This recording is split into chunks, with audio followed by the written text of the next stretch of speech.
পর্যন্ত প্রায় 52,000 মানুষ নিহত হয়েছে।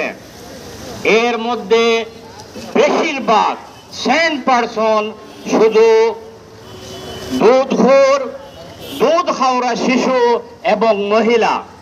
সুতরাং আমরা এটাকে কোনো যুদ্ধ বলতে পারি না। যুদ্ধ দুদিক থেকে হয়।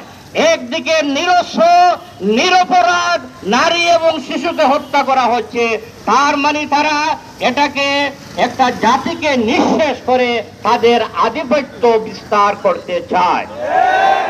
সম্মানিত উপস্থিতি, আমরা অত্যন্ত পরিতাপের সাথে লক্ষ্য করছি কুখ্যাত নেতানিয়াহু এবং জুয়ারি এবং উন্মাদ আমেরিকার প্রেসিডেন্ট এই ট্রাম্প সবকিছু ন্যায় নীতি, আন্তর্জাতিক আইন, আদালত সবকিছুকে উপেক্ষা করে একটা উন্মাদনা করতেছে। আমরা অত্যন্ত বিস্ময়ের সাথে লক্ষ্য করছি। এই যদি তুমি অবস্থা হয়, শান্তি চুক্তি করে, এক পক্ষে শান্তি চুক্তি ভঙ্গ করে যদি এইভাবে বর্বর আক্রমণ করে, তাহলে কি প্রয়োজন জাতিসংঘের?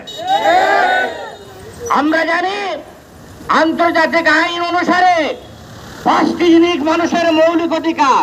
তার মানে কি যুদ্ধ অবস্থায় এই 5টি জিনিসকে হরণ করা যায় না।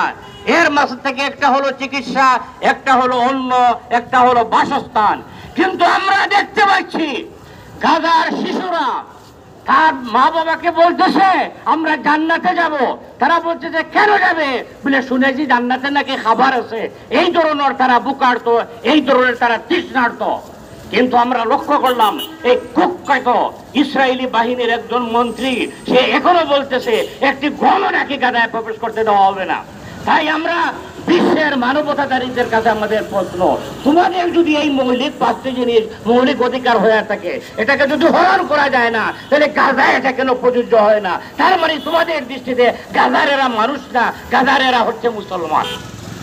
সম্মানিত উপস্থিতি, আমরা আরো বেশি নিশ্চয় হয় এই যে আরবের শেখ বলবো না কে বলবো, তাদের ঘুম এখনো ভাঙতেছে না, তাদের জন্য কিন্তু বোমা তৈরি হচ্ছে।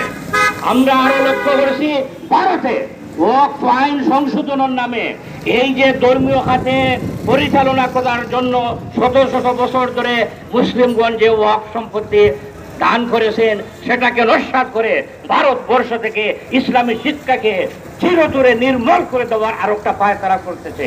এই দুটোটা জিনিসকে অ্যানালাইসিস করলে আমরা এই সিদ্ধান্ত বসতেই হবে ইহুদি এবং ভারতের হিন্দুরা একই সূত্রে গাথা।